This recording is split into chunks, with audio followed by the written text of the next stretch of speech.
கூட்டணி கட்சிகளின் ஆக்கப்பூர்வமான விமர்சனங்களுக்கு மதிப்பளிக்கிறேன் என முதலமைச்சர் ஸ்டாலின் தெரிவித்திருக்கிறார். மத்திய மாநில அரசுகளுக்கிடையேயான உறவில் ஆளுநர் என்பவர் போஸ்ட்மேன் போலதான் என்று முதலமைச்சர் ஸ்டாலின் தெரிவித்திருக்கிறார். இது பற்றின மேலும் விவரங்களை செய்தியாளர் ரமேஷ் வழங்கிட கேட்கலாம்.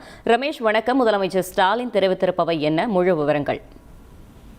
வணக்கம். திமுக கூட்டணிக்கு பாமக வருமா அப்படிங்கிற கேள்விக்கு மறுப்பு தெரிவித்திருக்கக்கூடிய முதலமைச்சர் மு க ஸ்டாலின், திமுக வலுவாக இருக்கிறது, திமுக கூட்டணி கட்சிகளும் உறுதியாக இருக்கின்றன அப்படிங்கிற ஒரு பதில தான் ஆங்கில நாளிதழுக்கு முதலமைச்சர் அளித்திருக்கக்கூடிய சிறப்பு பேட்டி மூலமா தெரிவிச்சிருக்காரு.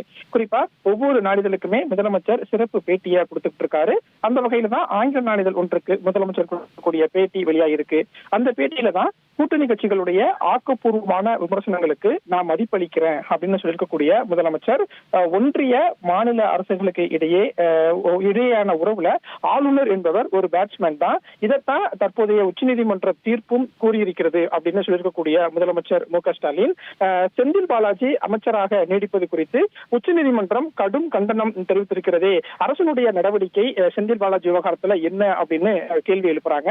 அதற்கு முதலமைச்சர் என்ன சொல்லியிருக்காரு அப்படின்னா, செந்தில் பாலாஜி தொடர்பான வழக்கு உச்சநீதிமன்றத்துல விசாரணையில் இருக்கிறதுனால இந்த கேள்விக்கு இப்போதைக்கு பதில் சொல்வது சரியா இருக்காது அப்படின்னு முதலமைச்சர் சொல்லியிருக்காரு. அதே மாதிரி தமிழக அரசு முன்னெடுத்திருக்கக்கூடிய நீட் விலக்கு மசோதாவுக்கு குடியரசுத் தலைவர் ஒப்புதல் அளிக்கல, இது ஒரு சர்வாதிகாரம் அப்படின்னு நீங்க சொல்றீங்களே அப்படின்னு கேள்வி எழுப்புறாங்க. அதற்கு முதலமைச்சர் மு க ஸ்டாலின் அளித்திருக்கக்கூடிய பதில் என்ன அப்படின்னா, ஐக்கிய முற்போக்கு கூட்டணி ஆட்சியில இந்திய மருத்துவ கவுன்சில் நீட் தேர்வுக்கு பரிந்துரைத்த போது அப்போதைய முதலமைச்சர் கருணாநிதி கடுமையாக எதிர்ப்பு தெரிவித்து உச்சநீதிமன்றத்துல வழக்கையும் பதிவு செய்திருந்தாரு அப்படின்னு அந்த இதுல சொல்லியிருக்காங்க. அதே மாதிரி மாநிலங்களில் தனி உரிமையாக இருக்கிறது அப்படின்னு முதலமைச்சர் சொல்லியிருக்கிறத பார்க்க முடிகிறது.